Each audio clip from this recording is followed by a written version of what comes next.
Então, bom dia a todos. É uma alegria estar aqui nessa terra abençoada de Portugal, com esses nobres espíritos que regem esse país, Isabel, Santo Antônio, e demais benfeitores que fizeram parte desse legado aqui, dessa terra abençoada, né? Então é uma alegria estar aqui. Eu tenho parte da minha família que é portuguesa, então me sinto de alguma maneira também vinculado, não só pela história que fazemos parte desse berço português, mas pelos vínculos também de sangue que a gente construiu a partir da relação com Portugal. Bem, eu acho importante trazer um pouquinho da história desse projeto, para você ter uma ideia do percurso e da importância que isso foi tomando enquanto orientação espiritual, né? Para terem uma visão mais plena de toda essa caminhada. E a ideia é assim, eu vou falando, e na medida que você achar interessante, você pode ir interferindo, pode ir colaborando, pode ir dialogando, que eu acho que fica mais interessante para todos nós.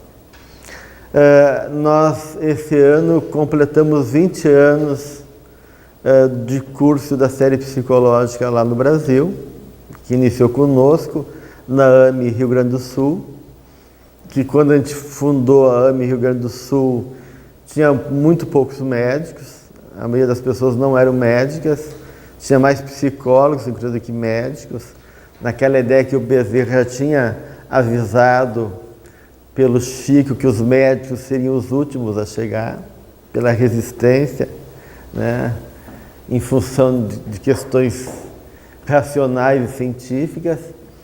E naquele momento eu já tinha lido as primeiras obras da Joana de Ângeles, eram poucas, Jesus e Atualidade, Plenitude, Ser Consciente e Homem Integral. E pensei assim, estava assumindo o departamento de saúde mental da AME, e pensei, puxa, como é que eu posso colaborar com a AME para poder promover alguma atividade que possa ser interessante de começar, né, esse trabalho da AME. E aí me ocorreu a ideia de fazer um curso sobre a psicologia de Joana de Ângeles, em cima desse material que já existia. Daí começamos a organizar um curso de 2 anos, que era vinculado à Federação Espírita do Rio Grande do Sul, porque a gente não tinha sede, a Federação então cedeu o espaço deles para a gente começar o curso lá. E eu não sei como é que isso chegou ao Divaldo, não me lembro, mas daí veio uma orientação de Joana por ele, dizendo que ela tinha muito interesse de que esse projeto fosse adiante, que era para mim confiar que ela estava me dando apoio direto. E aí começa então um movimento de eu poder começar a criar cursos em Porto Alegre, de 2 anos, e junto com isso o Divaldo então me pede para poder assessorar novos grupos que possam surgir no Brasil. Então quando alguém mostrava algum interesse, falava com ele, olha, a gente tem interesse de estudar Joana de Ângeles, ele disse, procura o Gelson lá que ele te orienta. Então eu comecei já no movimento de não só criar o grupo lá em Porto Alegre, mas também de poder assessorar núcleos novos que podiam surgir no Brasil. E nesse meio tempo eu tive um sonho que me confirmou da importância desse projeto, um sonho que eu estava numa estrada, assaltado, e tinha uma administradora, tipo uma prefeita da região, e eu estava conversando com ela sobre a estrutura do local, como é que estava sendo organizado.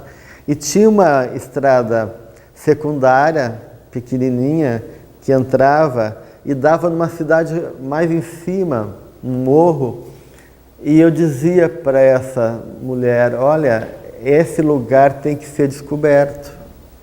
tem que ser reconhecido pelo mundo, porque vai ter muita importância depois para a realidade mundial.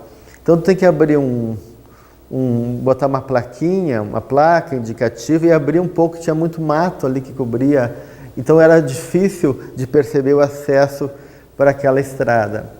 Daí o sonho se passa, como se passasse algum tempo, e ela está me mostrando as modificações que ocorreram a partir da nossa conversa.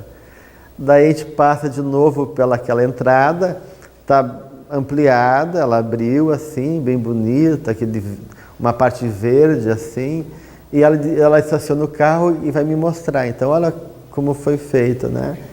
Eu chego e paro ali com ela, e quando eu dobro para entrar na estrada, tem uma igreja toda de vidros em círculo, toda vidraçada.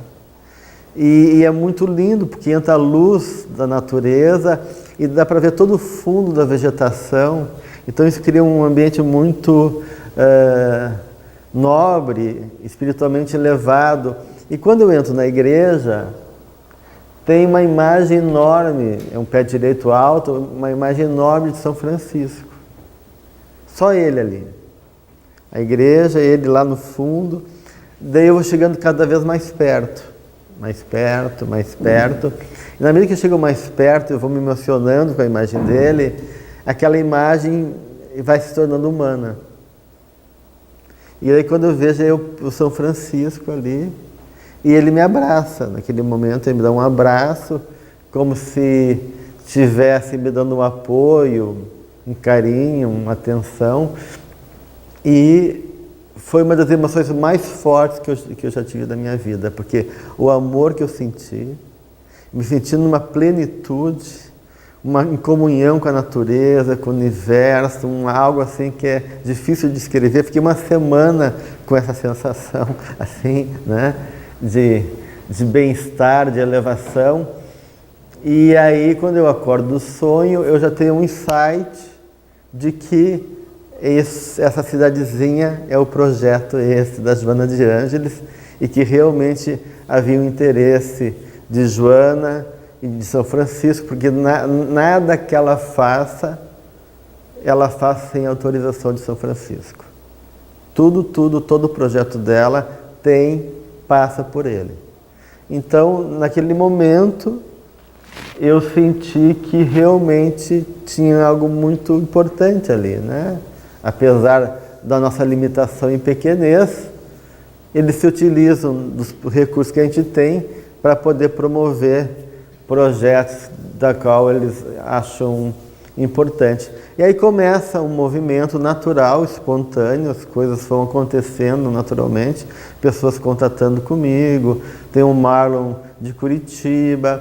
Daí 10 anos depois, o Divaldo me convida para fazer um seminário com ele lá na Maçã do Caminho, porque o Cláudio e a Iris Sinotti já tinham colocado o curso lá, eu orientei eles, a primeira turma, né? E falou: Gelson, agora a gente tem pessoas para iniciar o curso também aqui na mansão. Então eu quero que tu assessore eles.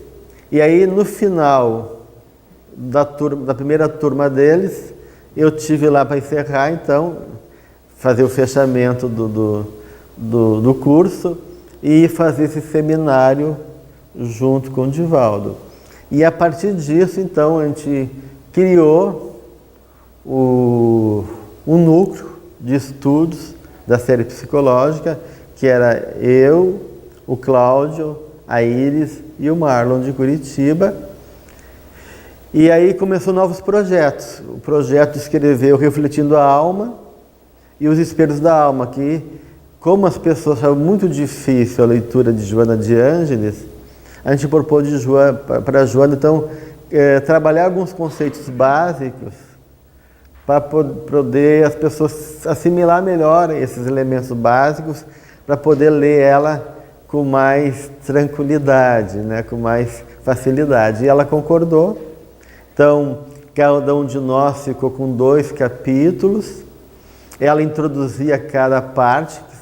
São livros que têm 3 etapas.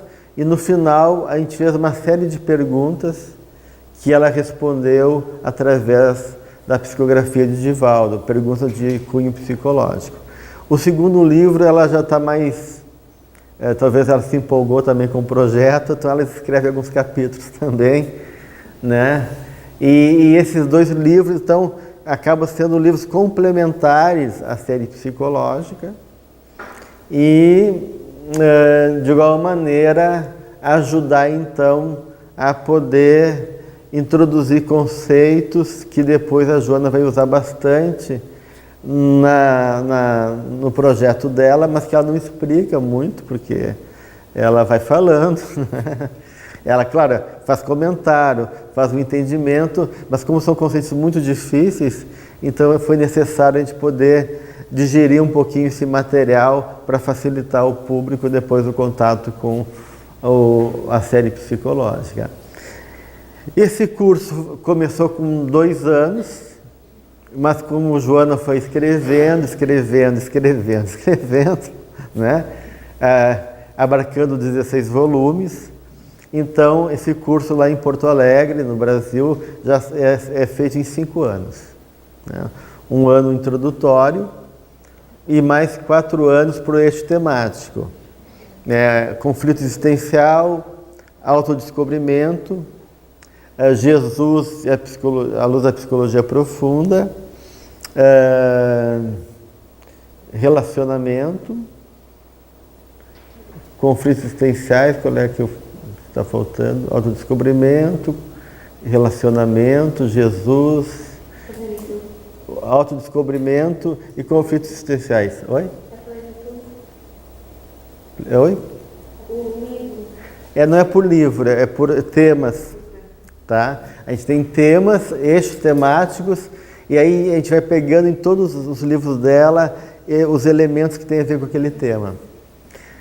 Bem, então a minha proposta com vocês é dar uma ideia primeiro dessa relação da psicologia com o espiritismo, por que disso, depois entrar na proposta de Joana, e o que ela oferece com a série psicológica.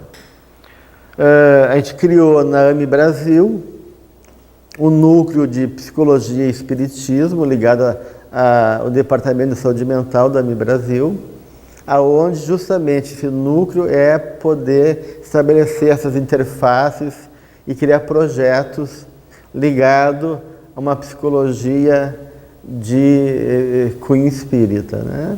Ela não tem, claro, um caráter clínico, porque ela não é uma psicologia oficial, que seja aceita academicamente, mas é uma visão de uma proposta de compreensão do ser humano que pode nos ajudar a aprofundar a realidade humana e nos ajudar, de alguma maneira, a fazer um caminho de transformação, que essa é a ideia da proposta espírita, né? Da reforma íntima. Aliás, quando eu conversei com o Divaldo em relação à série psicológica, uma das questões que ele me colocou foi o seguinte: Gelson, a espiritualidade está muito preocupada com o movimento espírita, porque o movimento espírita ele tem muito acesso à informação, né? A gente tem uma obra vastíssima, riquíssima de realidades espirituais, dinâmicas, sabedorias, um intercâmbio com os nossos entes queridos e assim por diante, mas diante de tudo que foi oferecido, os espíritas assimilaram muito pouco do ponto de vista da transformação moral. E se esperava que os espíritas tivessem mais consciência e tivesse dado um passo maior em relação a uma reforma íntima, uma conscientização e uma postura adequada ao ensinamento que receberam. E tanto que isso é preocupante, né, que o Eurípides Barçanufo, lá em Sacramento, criou um hospital justamente para acolher os espíritas falidos diante de tantos que têm contato com a doutrina e não consegue realmente assimilar, apesar de tudo aquilo que a doutrina oferece. Então a gente vê ainda que há uma imaturidade da nossa parte, uma dificuldade de assumir para conosco mesmo esse compromisso de crescer, de abrir mão de uma consciência infantil que muito exige, que muito teme, e de assumir a responsabilidade, a maturidade pela nossa caminhada psicológica e espiritual, né? Então, Joana diz para Divaldo que essa proposta da série psicológica é nada mais do que isso, de buscar uma outra forma de incutir em nós a reforma íntima. Uma linguagem mais atual, mais moderna, mas que a base da proposta da série psicológica é tocar o coração de todos nós, sensibilizando a gente nesse processo de superação desse homem velho em favor de uma nova consciência, em favor dessa proposta de plenitude que ela então oferece através da série psicológica, né? E aí a importância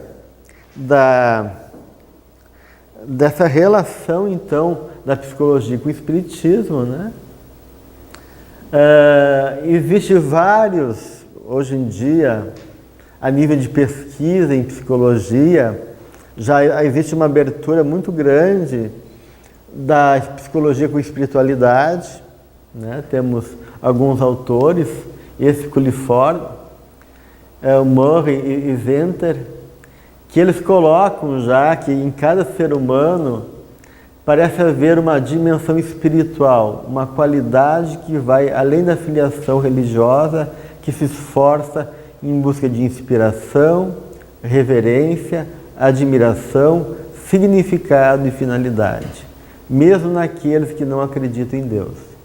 A dimensão espiritual tenta estar em harmonia com o universo, esforça-se para a resposta sobre o infinito e vem essencialmente em foco em momentos de estresse emocional, físico, doença mental, perda de luto e morte.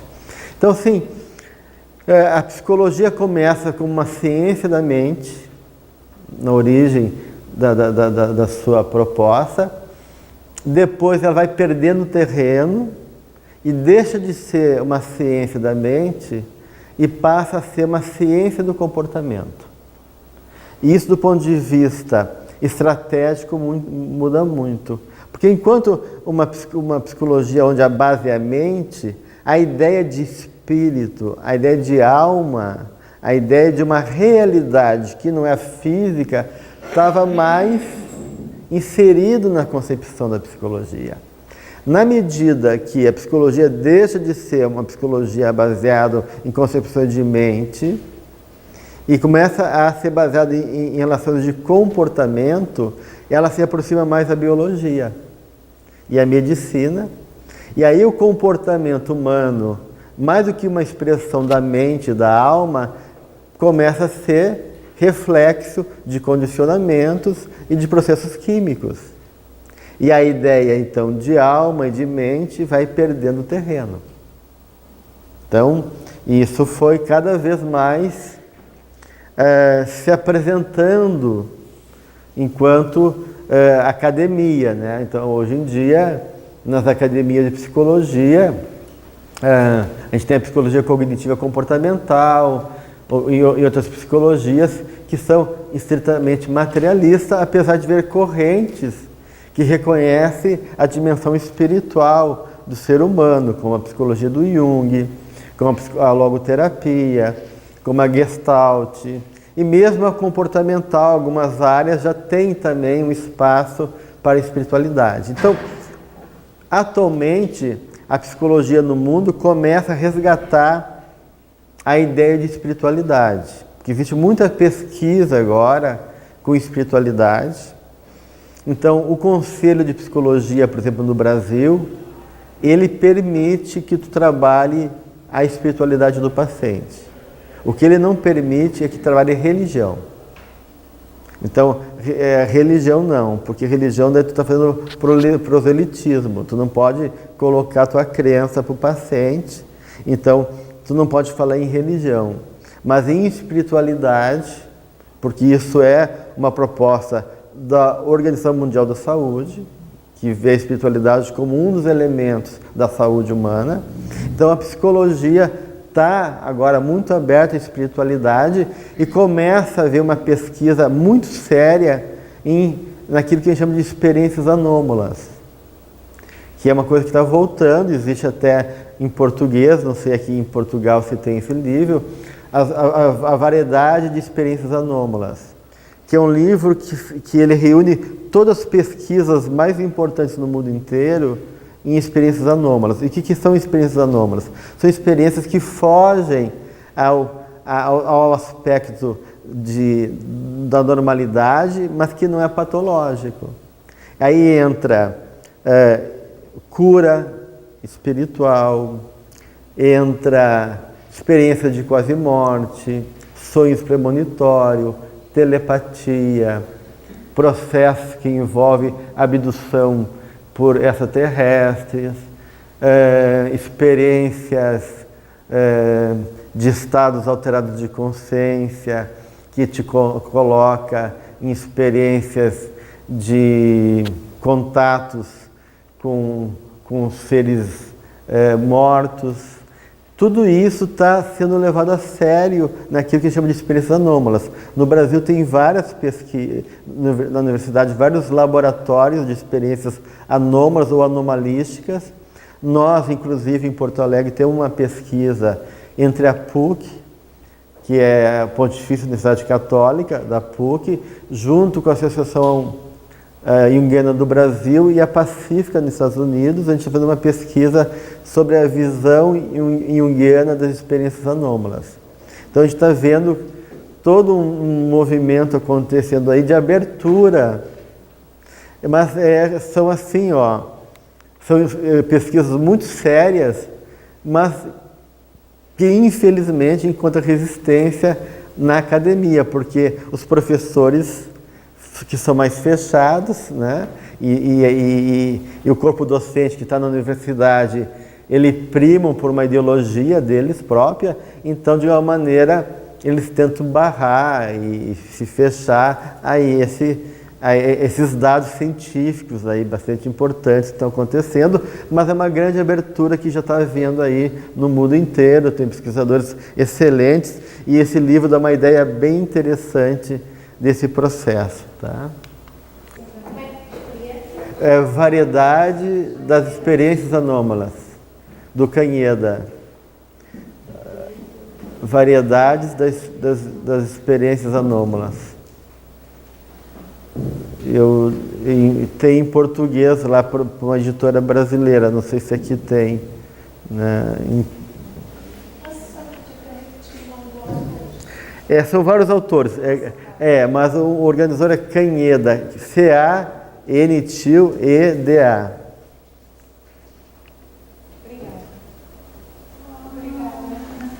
Acharam aí no Google?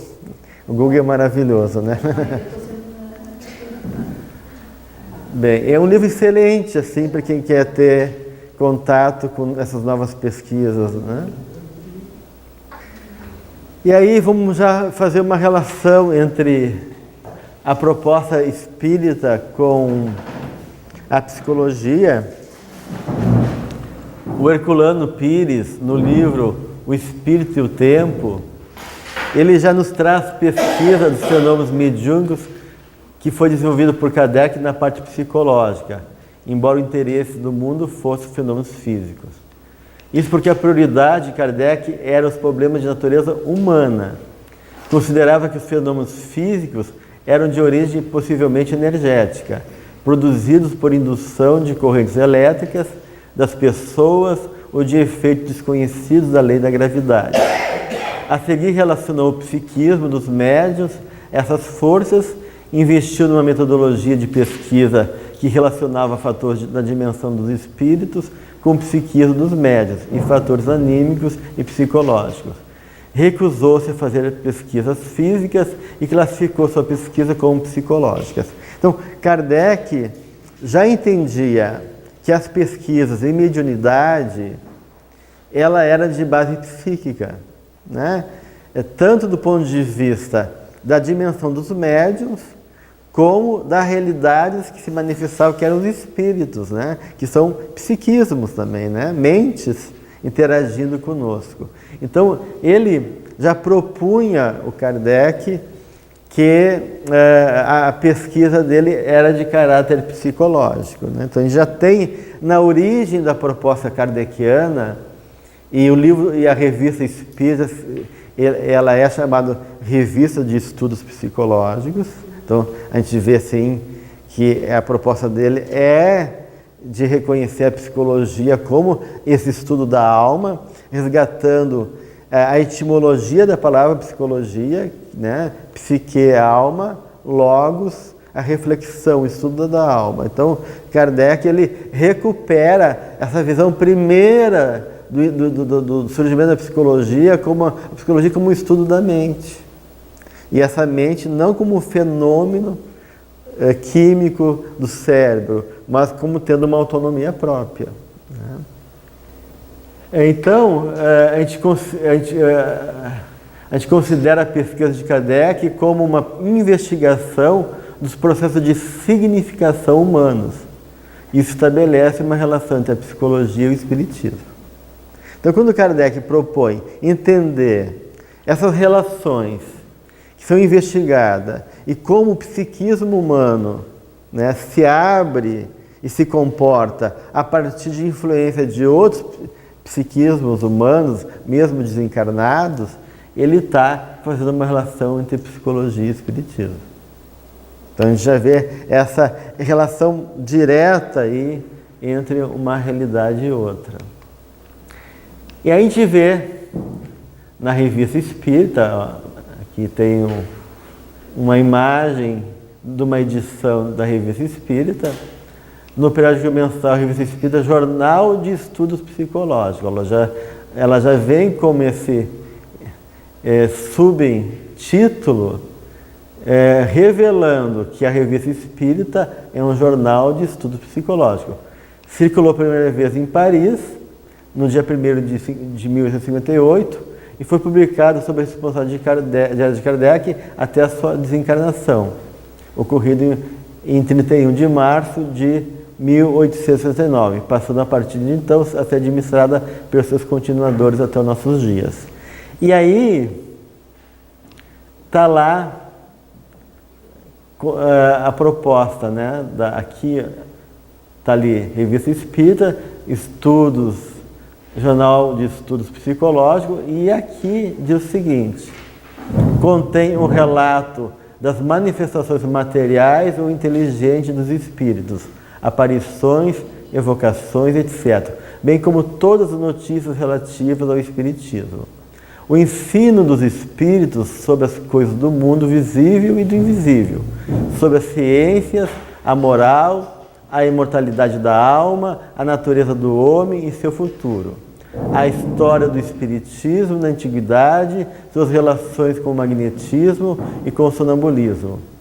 A explicação das lendas e das crenças populares, da mitologia de todos os povos. Então, a gente vê que quando ele propõe que esse jornal de estudo psicológico contém tudo isso, nada mais ele está falando de uma psicologia, né? Ou seja, de como esse psiquismo funciona tanto no encarnado como no desencarnado, né?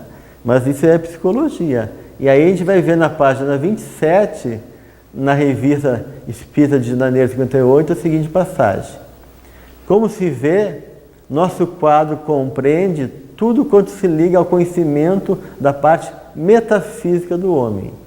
Estudá-la-emos no seu estado presente e no futuro, pois estudar a natureza dos espíritos é estudar o homem, porque esse um dia participará do mundo dos espíritos. Eis porque adicionamos ao título principal o subtítulo Jornal de Estudo Psicológico, a fim de dar a compreender toda a sua importância. Então aqui Kardec justifica por que ele usa o termo Jornal de Estudo Psicológico como subtítulo da Revista Espírita. Então, ele via o fenômeno espiritual nada mais é do que uma realidade psíquica. Porque o que é o psiquismo, se não o próprio espírito? Né? O que é a mente, se não a própria dimensão dinâmica do espírito, movido por suas forças espirituais, através do pensamento, do sentimento e da vontade?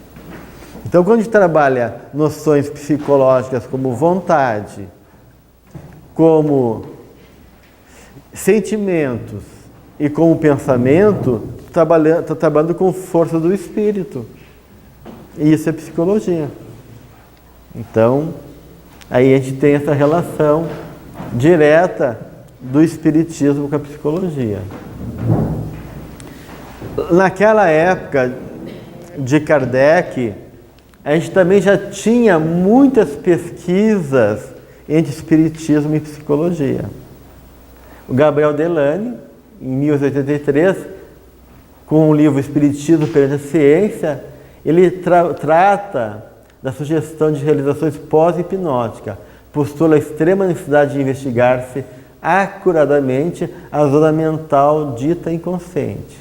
Segundo Delany, enriquece o espírito pela transmissão constante de elementos psíquicos do consciente para o inconsciente, onde ficam registrados automaticamente no perispírito. O estudo do espírito tem de ser levado a cabo sob dois aspectos: o da parte inconsciente, o almoxarifado espiritual, e o da parte pensante sensível. Então, já Delany também estabelece toda uma relação aí da pesquisa dele com as dimensões psíquicas, mostrando que o espírito, enquanto realidade, como ser, esse ser que pensa, que é inteligente, que sente, tem toda uma aparelhagem psíquica que tem que ser entendida. E por isso, essa relação direta também do espiritismo com a psicologia. Também Delany publica um volume grosso intitulado Investigações sobre Mediunidade, na qual trata fundamentalmente de problemas psicológicos.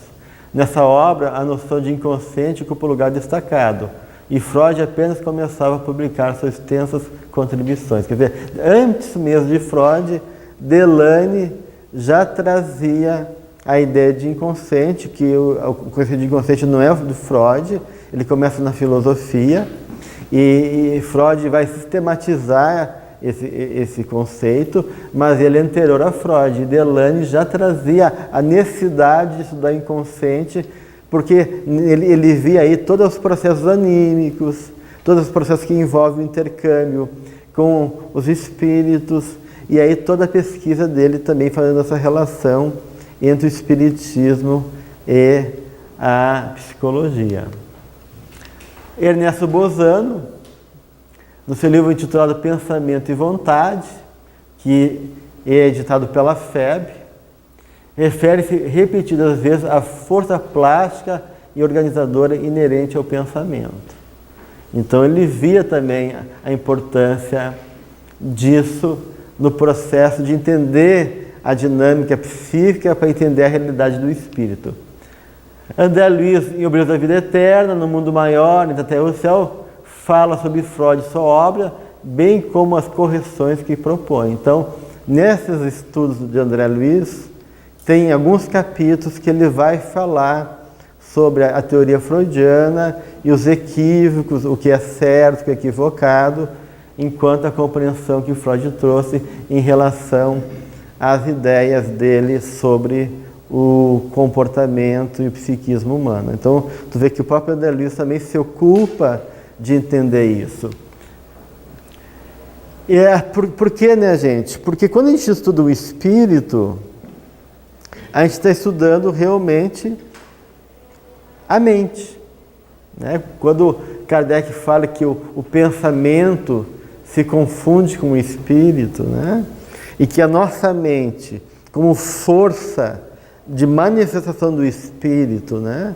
e esse pensamento é formado por uma ideia, e essa ideia é movida por a vontade que dá a direção, o sentimento que dá a força para essa, né, e o pensamento que dá a forma. Então a gente está aí compreendendo a dinâmica da mente. Então essa dinâmica da mente, ela é a dinâmica do próprio espírito, enquanto realidade desse ser pensante e inteligente, né? Então não tem como a gente dissociar essa visão psicológica da compreensão espiritual, né? E aí no livro Consolador do Emmanuel, na questão 45, é perguntado ao Emmanuel: a psicanálise freudiana, valorizando os poderes desconhecidos do nosso aparelhamento mental, representa um traço de aproximação entre a psicologia e o espiritismo? Daí o que Emmanuel responde? Essas escolas do mundo constituem sempre grandes tentativas para a aquisição das profundas verdades espirituais, mas seus mestres, com raras exceções, se perdem na vaidade dos títulos acadêmicos ou nas falsas apreciações dos valores convencionais. Os preconceitos científicos, por enquanto, impossibilitam a aproximação legítima da psicologia oficial e o espiritismo. Então, o que impede que isso se torne uma compreensão mais ampla e integrada é o preconceito dos cientistas que são materialistas, né, e que reduzem a realidade do ser humano à matéria, né, aos impulsos, às pulsões simplesmente, e não a essa dimensão espiritual. Na questão 48 do mesmo livro Consolador, se pergunta: o Espiritismo esclarecerá a psicologia quanto ao problema da sede da inteligência? E diz Emmanuel: somente com a cooperação do Espiritismo poderá a ciência psicológica definir a sede da inteligência humana, não nos complexos nervosos ou glandulares do corpo perecível, mas no espírito imortal. Então, eu acho que o Espiritismo tem aí um papel fundamental de começar a abrir novos espaços, romper com esse preconceito materialista e graças a Deus, tem vários cientistas que já têm essa sensibilidade, essa compreensão de realidades que vão além dessa dimensão material e que vão começando a se aproximar de novo a psicologia no seu sentido pleno da palavra, essencial, aonde retoma essa consciência do ser, né? dessa dimensão espiritual da nossa realidade.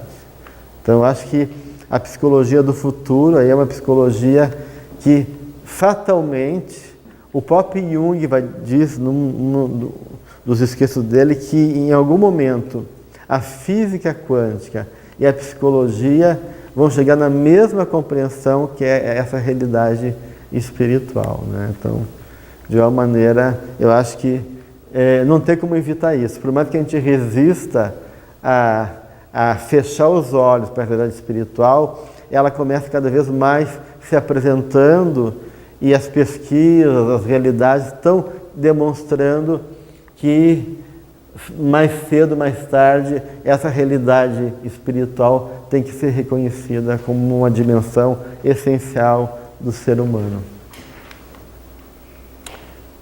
No livro Estude e Viva, na página 30, na lição Consciência e Conveniência, André Luiz coloca que todos carecemos de espiritualidade para transitar no cotidiano. Ainda que a espiritualidade surja para muitos sob outros nomes, nas ciências psicológicas de hoje, que se colocam fora dos conceitos religiosos para a construção de edifícios morais. Então, isso que eu acho interessante, a espiritualidade, ela não tem essa preocupação fechada, preconceituosa, de que a verdade tem que ter essa forma, ou dentro dessa dimensão conceitual, aonde ela pode encontrar caminhos para encontrar possibilidade de ser reconhecida, ela vai encontrar.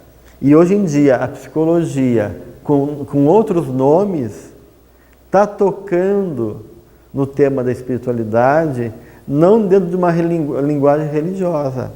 Hoje tem uma psicologia positiva, que está muito em voga, lá no Brasil está crescendo cada vez mais, que são psicologia que trabalham com a ideia de otimismo, da gratidão, a questão de valores, a questão da fé, da solidariedade. Então a gente está vendo assim, que a própria psicologia, nos embates dessa realidade sofrida que a gente vive agora, nessa série de sintomas que a gente vive no plano mundial, está tendo necessidade de resgatar valores morais e proposta de uma educação de mente que vive o bem-estar e propostas que possam ser geradoras de saúde.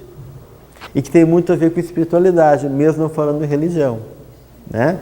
Porque do ponto de vista da psicologia, há uma diferença entre religião e espiritualidade, né? Porque a religião é esse aspecto mais convencional, que está ligado a geralmente uma liturgia, a ritual, e a espiritualidade é uma postura, né? Uma postura. Então tem muita gente que tem religião e não tem espiritualidade. E assim como tem muita gente que tem espiritualidade e não tem religião. E o que importa é a espiritualidade, né? Claro. Então, dentro dessa sua abordagem, né, no Brasil, eu tenho uma abertura que a gente vem, inclusive, aceitando terapias no próprio Sistema Nacional de Saúde distintas, né, terapêuticas médicas, como a imposição de mãos já é considerada uma terapêutica. Sim. A homeopatia já é há muito tempo, a acupuntura dentro dos hospitais, a gente já vê isso lá, enquanto aqui é mais difícil. Então, assim, qual a sua experiência, já que você tem uma formação internacional, a sua percepção fora do Brasil dessa aceitação de psicologia e espiritualidade? Olha, no Brasil existe realmente as práticas complementares de medicina, que é o Ministério da Saúde, mesmo contrariando os interesses dos médicos, porque isso a medicina continua não aceitando, mas como o Ministério da Saúde impôs, então agora é possível tu trabalhar tanto dentro dos hospitais, como nas redes públicas de saúde, ou mesmo em outros locais, com práticas complementares. Reiki, passe, trabalho com massagem, argila, homeopatia e assim outras técnicas que foram aprovadas pelo Brasil, né?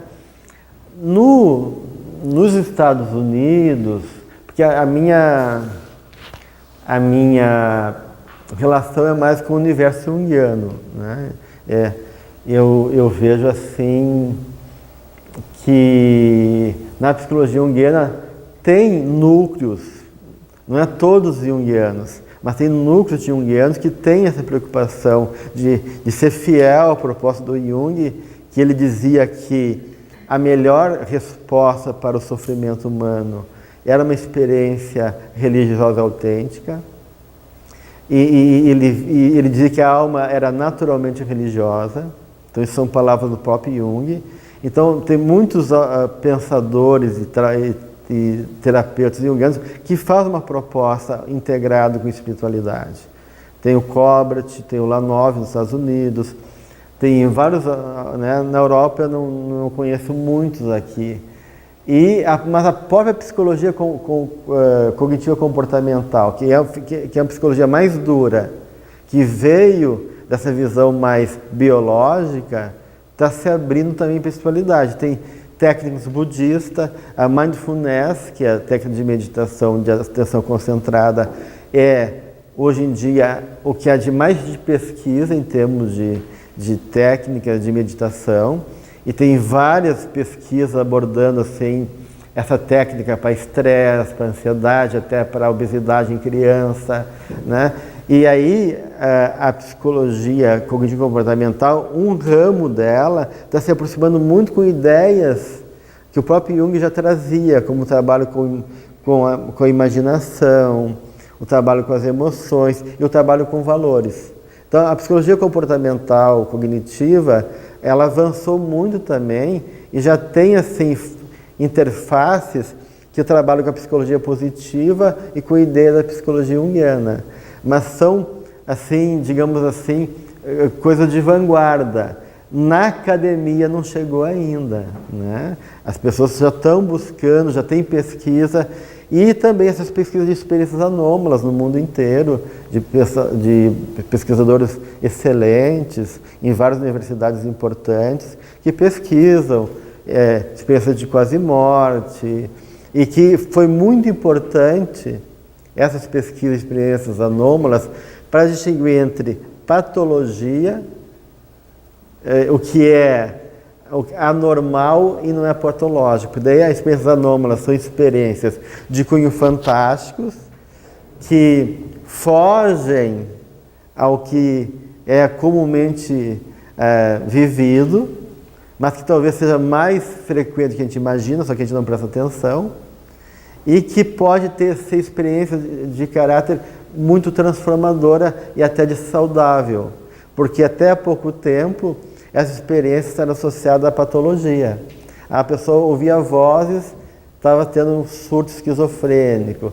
E hoje em dia já está. O DSM-5 que saiu agora, ele justamente põe os sintomas negativos como não mais importantes no diagnóstico de esquizofrenia. Então, ouvir vozes, ter pensamentos, né, não é mais os critérios que, digamos, de uma maneira, vão fundamentar o diagnóstico de esquizofrenia. Porque se a pessoa ouve vozes, mas tem uma vida funcional tranquila, então não tem problema nenhum, né? Então, até hoje, lá no Brasil, tem a Associação dos Ouvidores de Vozes. Porque é interessante que são pessoas que ouvem vozes e se reúnem para contar suas experiências. E isso é visto como uma prática natural hoje em dia. E não está enquadrada a patologia, porque de uma maneira a patologia está muito mais ligada à questão disfuncional, do paciente estar desorganizado, do que propriamente dessas experiências anômalas. Então, nessas pesquisas de experiências anômalas foi muito importante para poder distinguir o que é experiências anômalas e que são válidas e que muitas vezes diz respeito a uma dimensão da nossa natureza humana não explorada, de potenciais que a gente tem e daquilo que é patológico. Então foi um avanço importante nesse sentido, né? Mas eu quero dizer que isso tem muitas pesquisas sérias, mas chegar na universidade e ser sistematizado numa proposta que esteja integrado na formação do acadêmico em psicologia ou medicina leva um certo tempo, porque a geração que está lá, fechada, resiste, né? Então, na verdade, é um jogo de poder aí também, né? Dentro das universidades, que é bem complicado. Então, por exemplo, na PUC a gente tem, porque uma das professoras fez o pós-doutorado dela, fez o doutorado e pós-doutorado em experiências anômalas, conseguiu entrar na universidade e abriu um campo de pesquisa nessa área, mesmo os outros professores torcendo o nariz, né? Mas então alguém consegue entrar, banca e aí abre espaço. Mas isso depende muito da pessoa conseguir entrar na universidade, porque como existem várias correntes de psicologia e muitas dessas linhas são materialistas, eles se sentem ameaçados, né?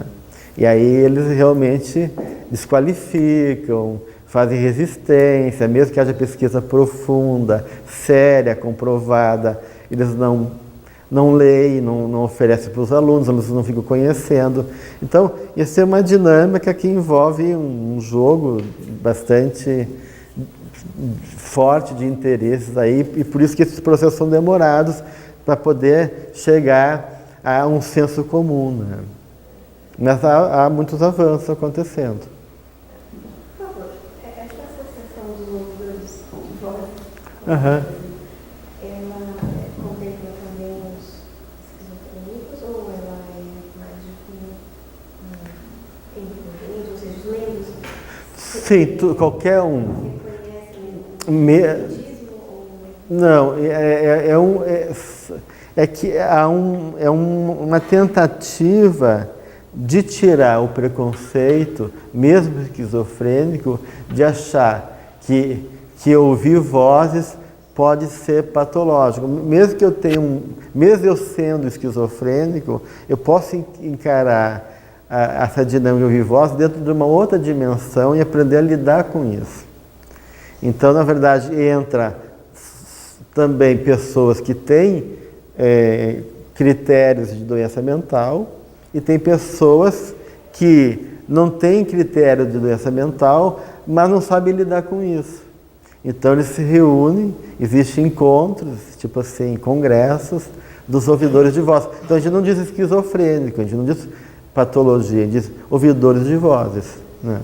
E para poder trocar ideias, aprender a lidar com isso, independente se isso tem uma faceta patológica ou não. Eu posso só partilhar aqui convosco, que eu tenho assim, um bocadinho de conhecimento. Cá em Portugal existe na Universidade Católica, na área de enfermagem, uma linha de investigação ligada à parte da espiritualidade, em que desenvolvem questões ligadas os trabalhos que já vêm publicados estão ligados à parte das neurologias, do cancro, das questões do coping. Portanto, há já um trabalho começado nessa área, onde tive possibilidade já de ter algum conhecimento e de ver alguns trabalhos de colegas que estão a passar esta área em termos de doutoramento. E acho que isso está se abrindo cada vez mais, né? O coping positivo e negativo em relação às experiências religiosas. Já tem uma escala, né, de espiritualidade, e o quanto essa escala ajuda muito a entender o quanto a experiência de espiritualidade ela é positiva na superação da dificuldade, a lidar com o sofrimento e assim por diante. Então, tem havido experiências bem importantes nessa área, né? Muito bem. Bem, então eu vou sair dessa parte aqui, porque aí já entra em experiências anômalas, que não é a nossa proposta, para pegar a Joana de Ângeles,